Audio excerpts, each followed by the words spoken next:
Today's presentation will be given by Sandeep Jadav, who's the Senior Managing Director at FTI Consulting.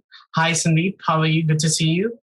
Good. How are you, Rahul? Wonderful. Thank you very much. Sandeep Jadav is the Senior Managing Director and Regional Lead for Technology in Asia at FTI Consulting. He has over 20 years of experience working in forensic technology alongside top global law firms, corporates, financial institutions, and investigatory agencies. Now, prior to joining FTI, Sandeep worked as a director at a Big Four firm in London. We are very, very happy to have you, Sandeep, during this presentation. And the floor is all yours. If you would like to share your screen and start your presentation, please go ahead. Lovely. Thank you, Rahul. Just give me a second whilst I share my screen. Sure. Good afternoon, everyone. As Rahul said, my name is Sandeep Jadav, and I really am delighted to be able to speak to you all today on this afternoon on the subject of the evolution of investigations.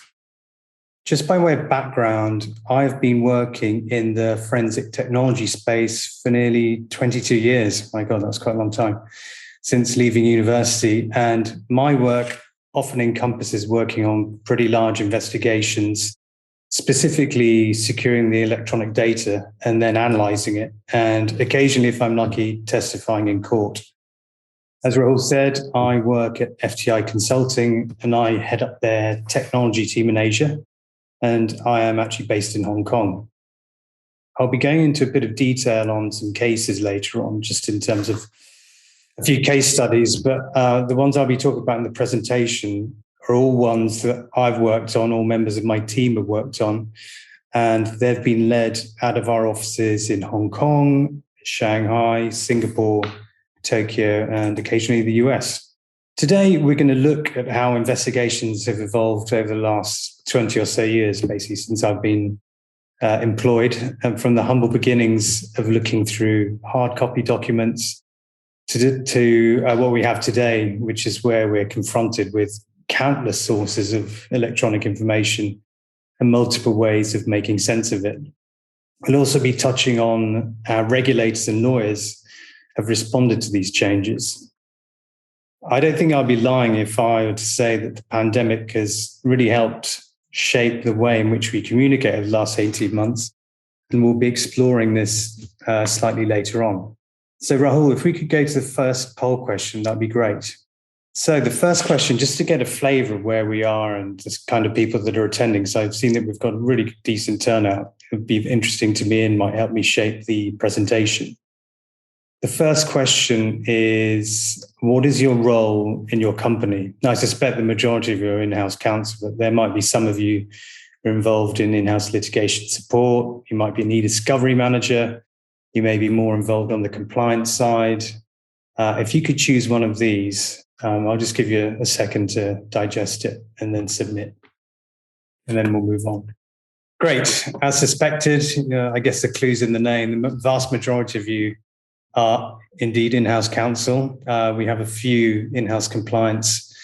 Bit surprised there's no litigation support when we've done this presentation before. There's been a couple of those people also included. But yeah, this kind of cemented what we thought was going to happen.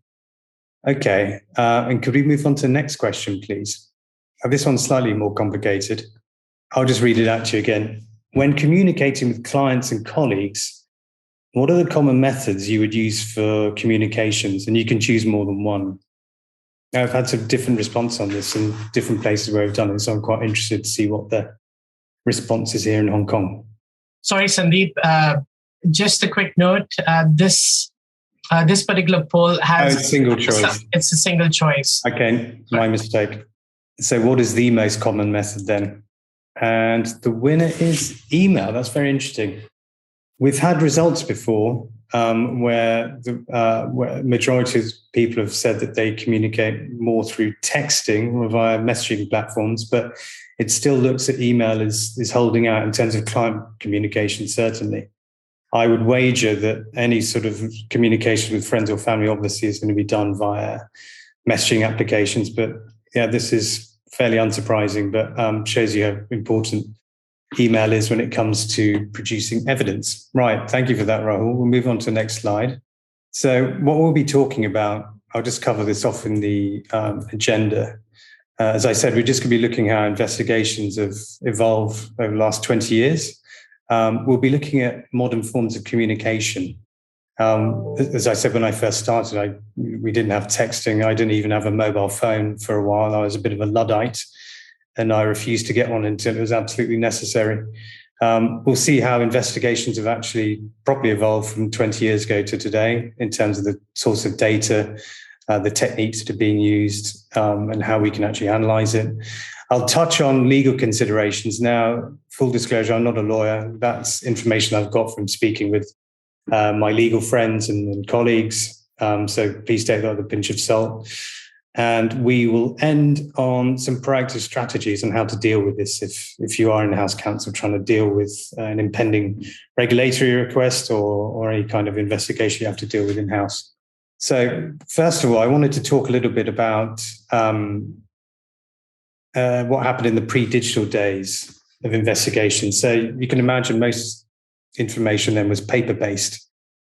An investigation then would have probably involved locating the relevant hard copy document, potentially having a number of interviews with the relevant people and seeing if you could put a hypothesis together and thrashing out a result. So I remember one of the first cases I worked on pretty vividly. I was fresh out of university in London and working for a small boutique forensic investigations firm, also in central London.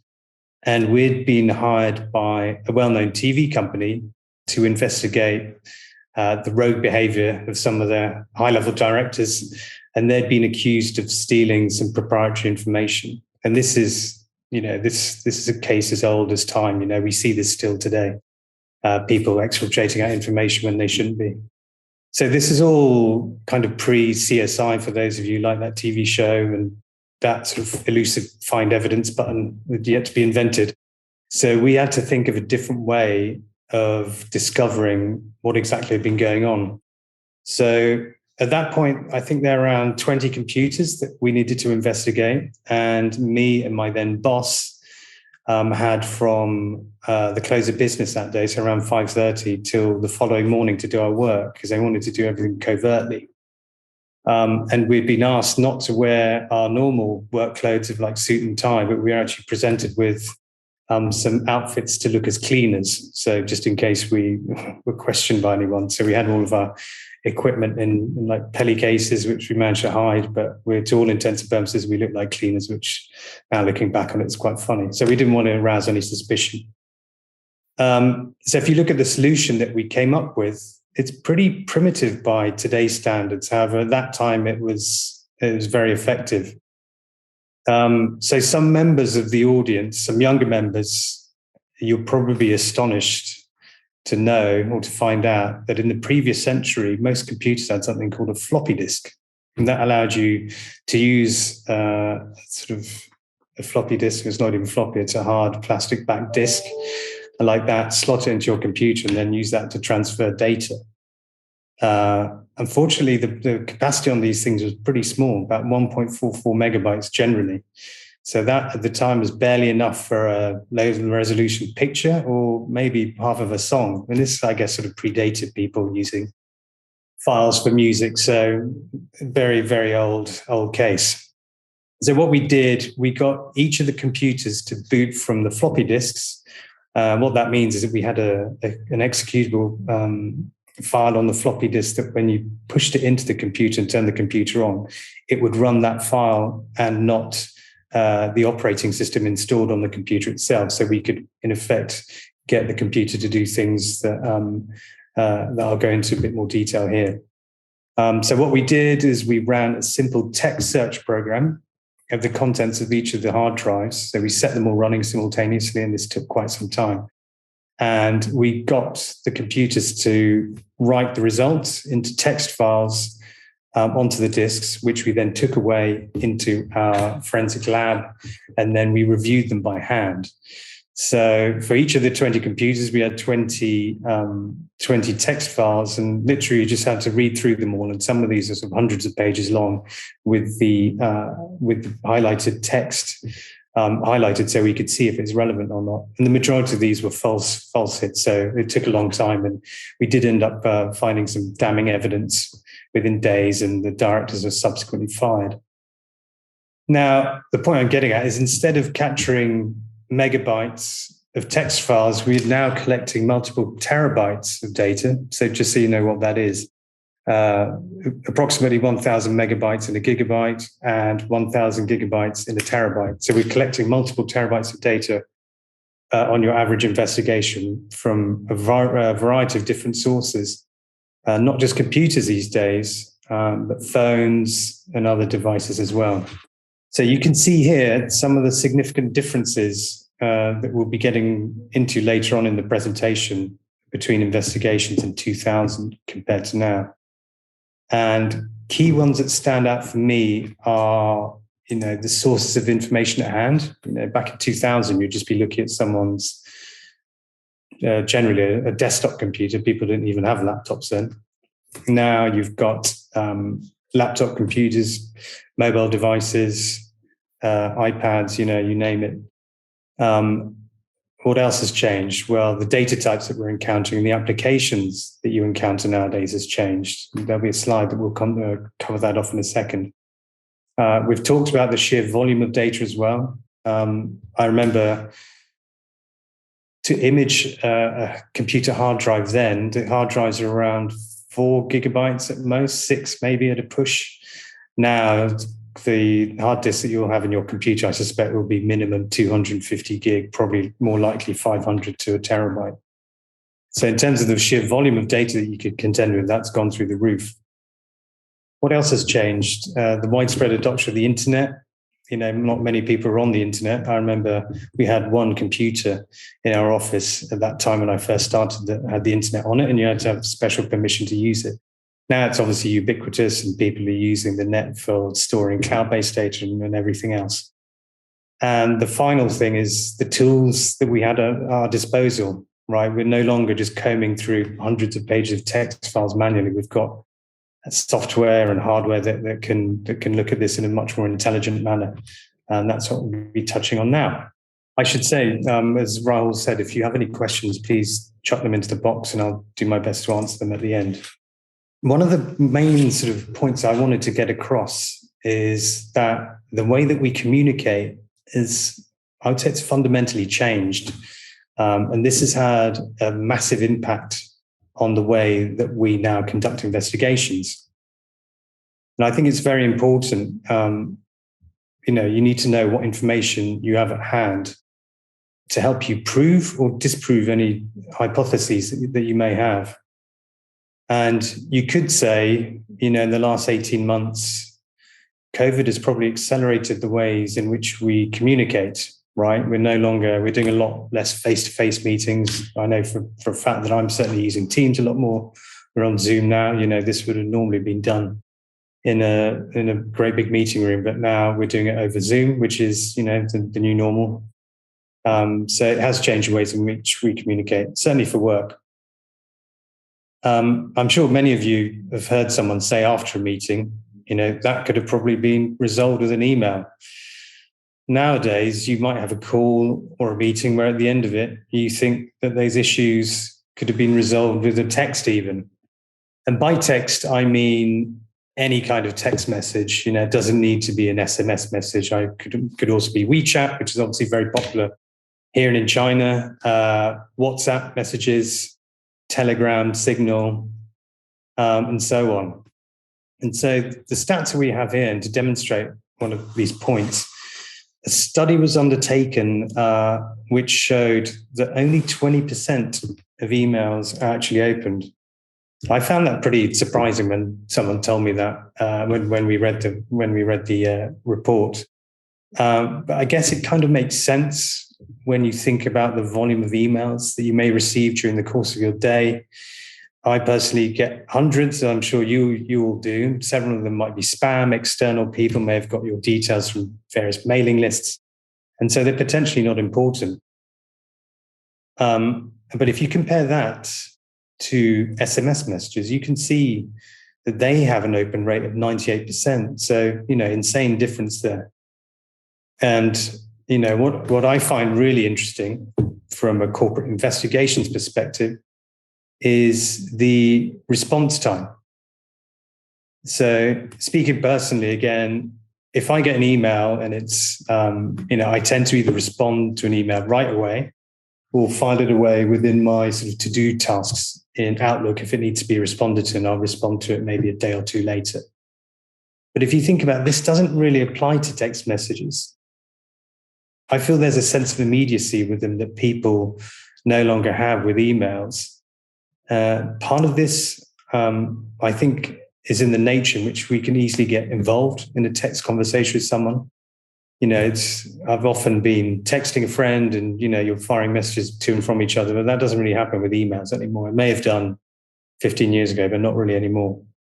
And also, if you think the fact that messages or text messages can easily get buried, if you're receiving several a day, they can get buried and you'll kind of forget about them. So I think the main point for us is that we can glean from this data is that the evidentiary value of text messages is probably greater now, potentially, if you can get your hands on them over email, both in terms of read times and response rates.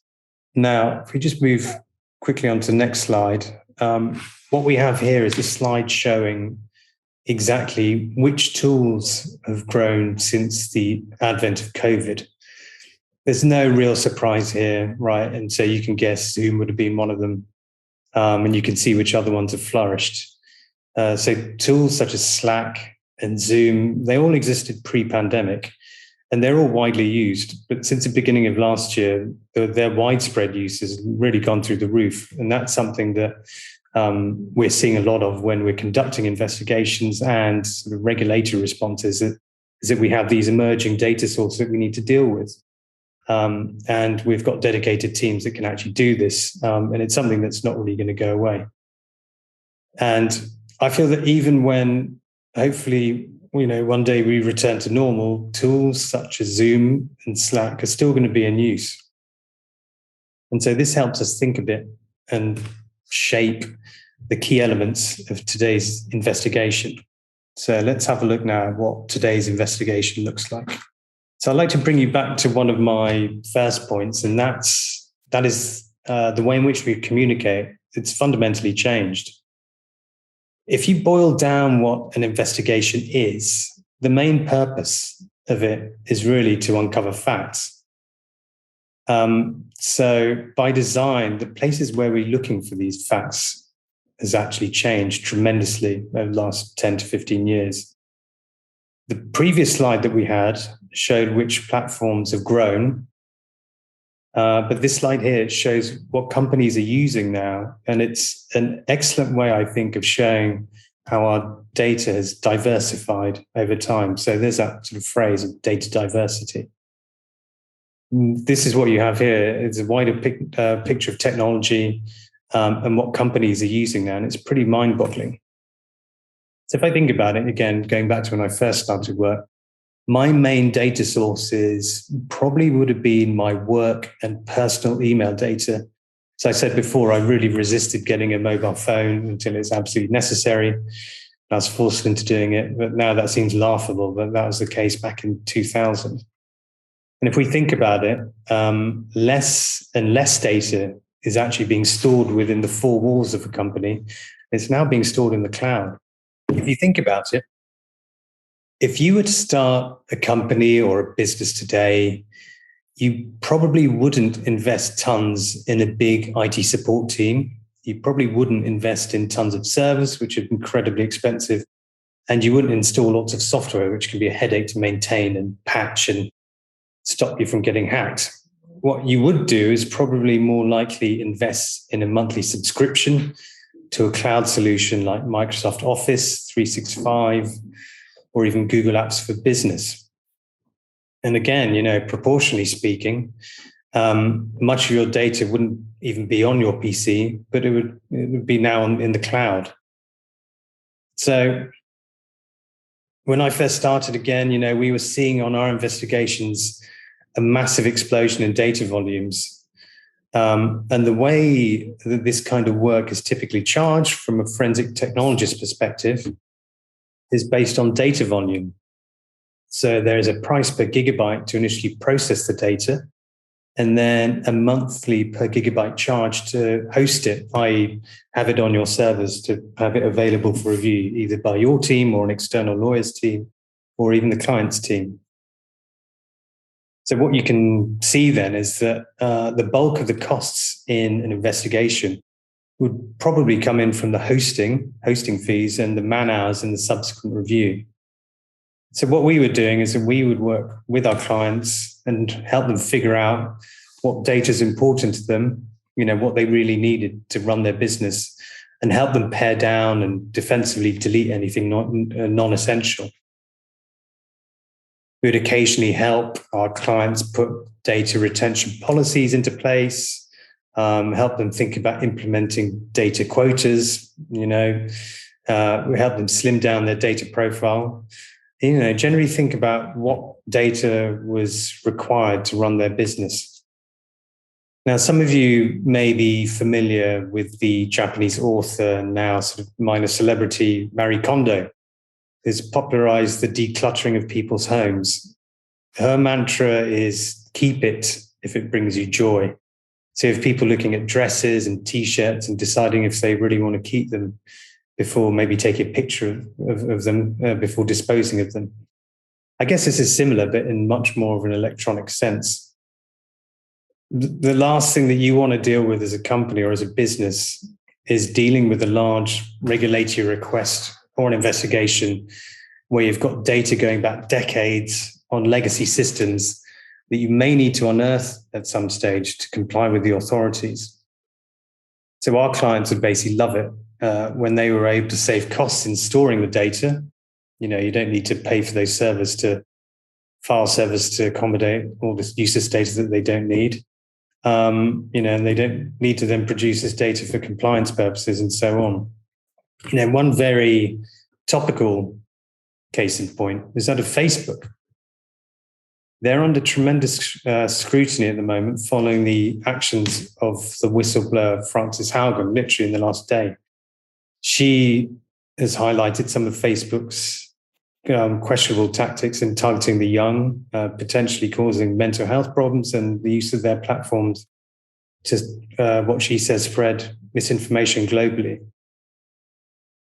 As a result of this, the legal hold has been put in place, and all employees have been asked to preserve their internal documents dating back to 2016.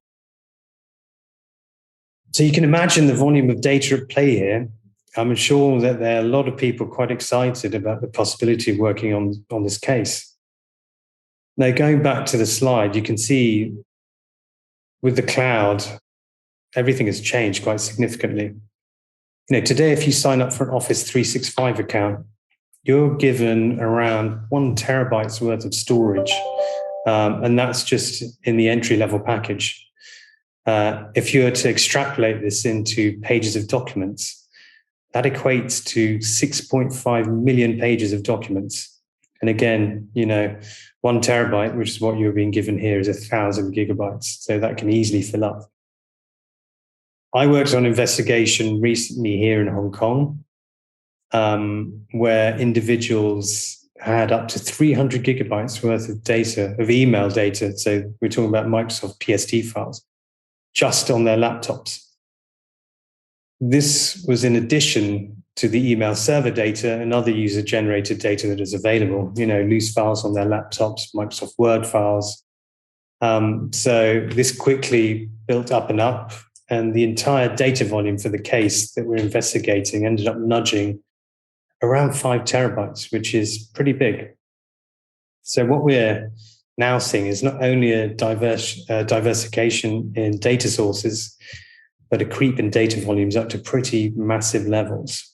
Moving on to this next slide, this shows just how investigations have evolved over the last few decades.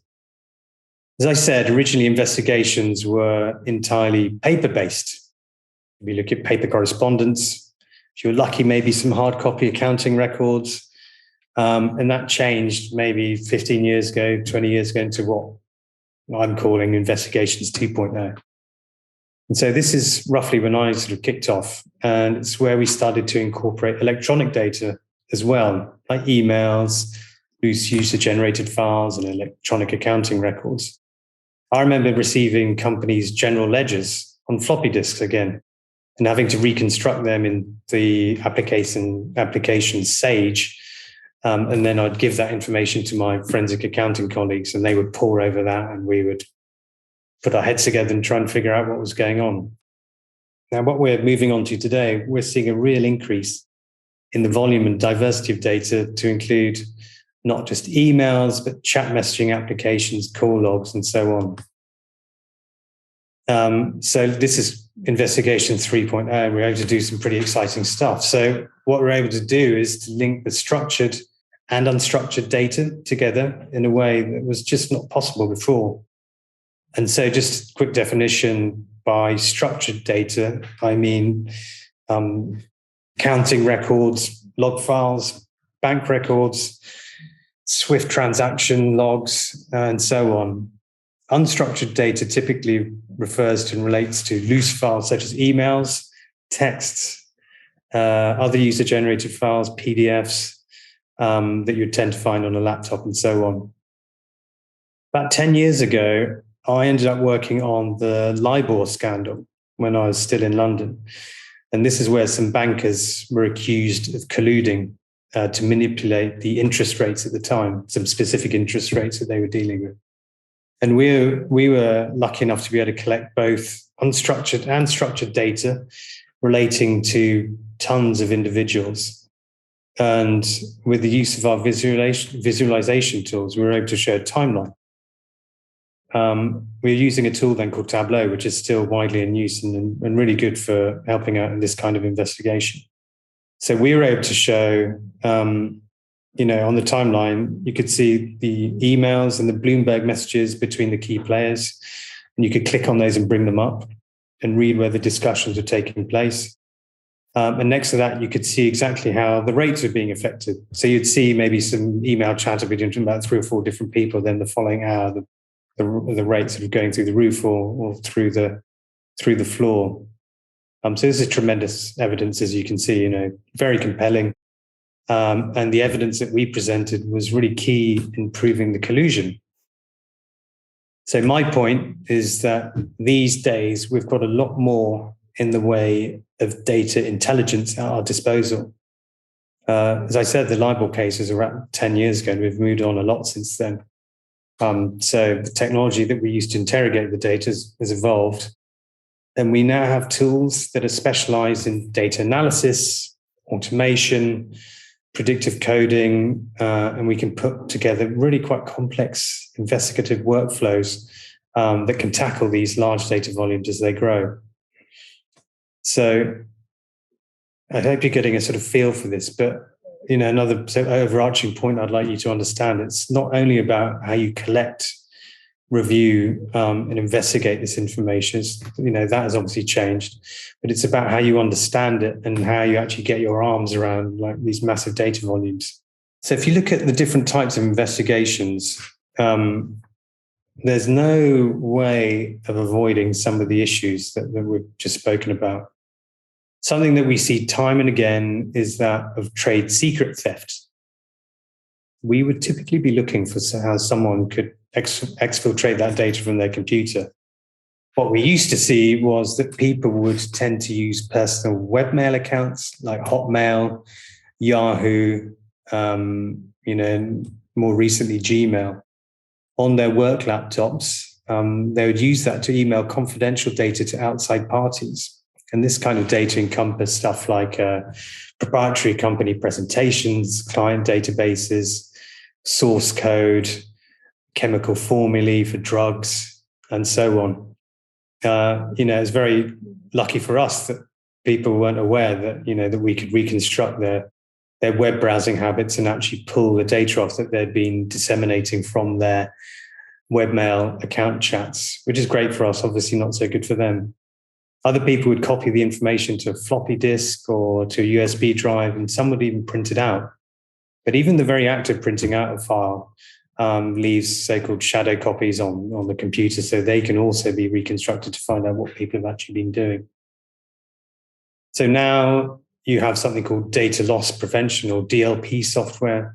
That's evolved in tandem with this kind of insider threat to help spot and flag this kind of suspicious behavior for companies' compliance teams. And, I'm sure we have this running on all of our computers. I know that we have it on FTI laptops, and I'd be pretty astonished if you didn't have it on yours. But in a nutshell, it can be programmed to run in the background and flag when a user does certain things, like potentially plugging in a USB device, maybe when files have been copied to any other external device. Maybe it can flag when cloud-based storage services have been accessed, when files have been printed out even, or even when particular words or phrases have been typed into the computer. I won't get into it now, but there's something called the fraud triangle where people quite often get disgruntled with where they are. And if certain factors are in place, there's often a type of language that's used before they do something stupid like take data out. People often say, I'm angry, I feel I deserve, et cetera, et cetera. And these are the phrases that you can type in to the DLP software to get it to flag when a user might be about to snap. This is all quite well and good, but it's still probably not comprehensive enough to cover off all the bases. These days, there are even more ways of disseminating information.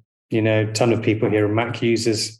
So you've got AirDrop here with the Mac devices. We've even seen some people taking pictures of confidential information on their screens and using a number of different chat platforms. And that's very hard to combat, right? If you think about it, what's to stop someone from doing that?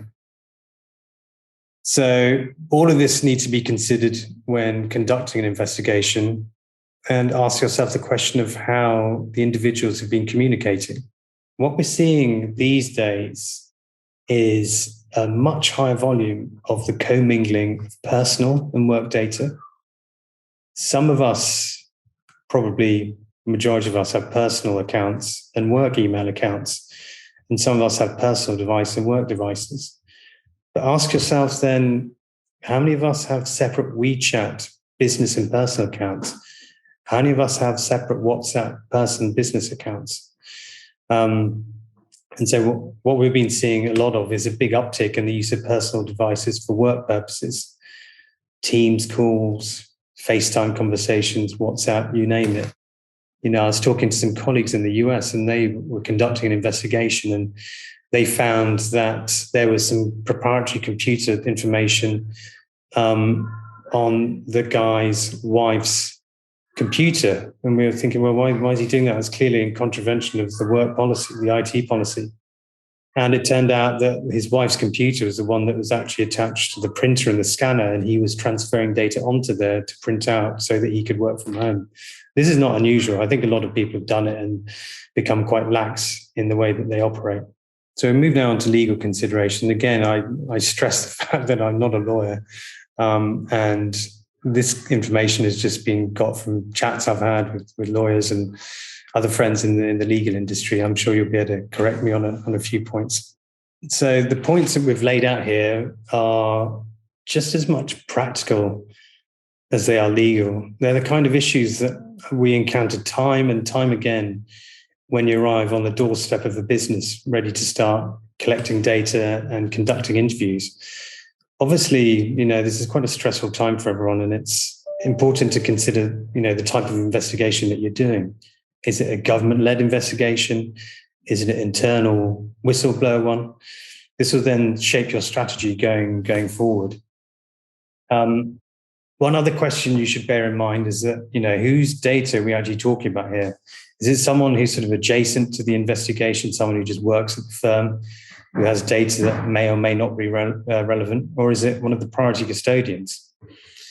The most important point here, I think, is to think about, what data is actually collectible. We saw on the last slide that there's a real blurring between personal and work data. And this is really relevant when you look at people's phones. And this is one of the key points, I think, these days in terms of doing investigations.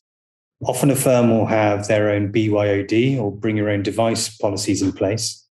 Some people like to circumvent this by having two phones, kind of keeping the distinction between church and state, keeping all work stuff out of their personal affairs and vice versa.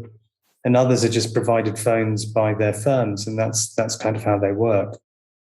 This has caused several problems for investigations in the past, ones that I've worked on. So people are really fiercely protective of their phones and the information that they contain. In my experience, an employee is not really compelled to hand over a phone unless it is company issued and, really mandated and outlined in the IT policy. So I've got two instances of, that come to mind for me. And both happened on the same investigation here in Hong Kong, probably about 2 years ago. We had asked one of the key custodians on the case if we could have her company-issued phone, because we needed to image it. Imaging is the act of creating a copy of the data on the phone without altering the data on it in any way. It's important when it comes to showing your chain of custody, and if at a later stage you need to rely on that evidence in court, it's really essential that you go about this in the proper sort of forensic manner. So the investigation itself was part of a wider investigation into potential bribery and corruption at the very highest levels of this firm. This was not met well by the custodian. She sadly became increasingly agitated, started shouting at us and so on. And this is something that, I've seen quite a lot of in the past. And when we were doing raids, for instance, in the UK, we'd do something called an Anton Pillar order, where we could go to a company and force them to produce up their documents. And you would tend to have a supervising solicitor there who was meant to be impartial, who can sometimes, talk the client down. So I was in this employee's office with members of her firm and the investigating lawyers, and the situation deteriorated to the point where she actually picked up her phone and threw it at us, at our heads. Thankfully, she missed. Otherwise, that would have been pretty painful. I remember it's one of those iPhone X ones, probably like a 7-inch screen or whatever. So we dodged a bullet there, almost literally. The next day didn't get much better for us. We just finished imaging the main whistleblower's phone the evening before. She was a junior member of the firm, and the phone was actually a personal device. And she was kind enough to let us to let us image it. It was a device that was actually paid for by the firm. She actually used it to send work emails and chats. And she came to us the next day and said that her husband, who was actually a policeman, told her that evening when she said what had happened, that she just wouldn't be able to understand the implications of allowing us to image her phone, and that he was very insistent on the fact that we securely delete the image. Now, it's a bit of a shame. She clearly looked stressed, and she was willing to get her husband on the phone in the office, and we did. And we explained, as we always do, that we would only be reviewing the data on the phone that was relevant to the investigation. And we wouldn't be looking at her personal pictures or chats between her and her friends or similar. The husband sadly then became more and more irate. And in the end, we agreed to securely delete the image, so as just not to stress the whistleblower out any further. It just wasn't fair on her. So in the end, we ended up sitting down with her and going through each of her WhatsApp chats, taking screenshots of them and exporting them out for further review. Now, as you can imagine, if you had to do that on your phone, I've got hundreds of WhatsApp and WeChat chats on my phone. It's incredibly painstaking. It took like 7 hours, I think, maybe a bit longer. And this obviously is a tremendous waste of our clients' money when we could have just worked from the image and zeroed in on that information very, very quickly. The point that I'm trying to make here is that it's much easier to deal with people's mobile devices if they're company issued, and if there's a robust IT policy in place to deal with these kinds of eventualities. So I'd encourage you, try not to think about it as an all or nothing view. You can still get chain of custody and evidential integrity. We had to pivot on the fly here when we were dealing with the whistleblower that I just mentioned. If you can't get everything, if it makes people feel happy, it makes people feel happy. You can still get some of the data on the phone, and that can still be key to your investigation. You still need to get the cooperation of people when trying to take data from people's phones. If you look at people's email, work email, we can tend to speak with the company's IT team and they can give us access to that email. We don't need to really get the permission or the help of the custodian to get that information. Whereas with a phone, they've got some fantastic security features in there. Apple devices have got, all devices now have facial recognition, passwords, touchscreen passwords, and so on. So you really need the cooperation of the custodians to get access to that phone. Sadly, life is not like some Hollywood films you may have seen, and you can't really break into devices willy-nilly if you don't have that information. So what we're trying to say is that you can still preserve the data on the device. So maybe just focus on particular areas such as the chat applications, phone logs, photos, and other application information. Another thorny issue is deciding between what is relevant and what is responsive. You can take an example of that in the health sector. And this is typically where you have drug reps, is what we call them, I think in the UK. These are people who work for drug companies and they form relationships with physicians, with doctors, trying to basically get them to use their medication, their drugs. And they all take them out for dinner, wine and dine them, which is a whole sort of ethical kind of worms that we're not going to get into today. And so on their phones, you might have WhatsApp conversations between them where they're discussing work-related subjects. But, quite often these kind of relationships can blossom into friendships. And you can see the subject of these chats change over time, where people may start to discuss more personal matters, like meeting up socially, even romantic matters. They might talk about their children, finances, and so on. And even though these communications might not be directly relevant to the matter, it can be of real interest to the investigator or to the regulator to see how certain key individuals are communicating with each other in what they might describe as an unvarnished manner. And so think about my previous point on how quickly people respond to emails and texts. Nowadays, people are much, much more guarded about what they write in an email. The patient zero almost was someone in the UK called Claire Swires back, I think, in the late 90s or early 2000s. She sent a very personal email to her then boyfriend, which then turned into one of the very first viral emails that people had heard about. This is forwarded, the guy forwarded it to his friends and they forwarded it to everyone else. It was, mortally embarrassing. I always tell my clients that they should be happy with the content of their emails being displayed on 100-foot billboards in Leicester Square, as that information is readily available and can be used against you and your firm. What we're also seeing now, non-language communications, emojis and memes. And again, these can be seen as potentially embarrassing and can be used as evidence. If you put your sort of client hat on, you don't really want to be in the position where they don't have to explain the meaning of these jokes. But this is the world that we live in, and where people communicate in these more casual ways. It can be very embarrassing to have to explain why a group of male employees, for example, are sending each other emojis of aubergines, and that can itself open up another can of worms.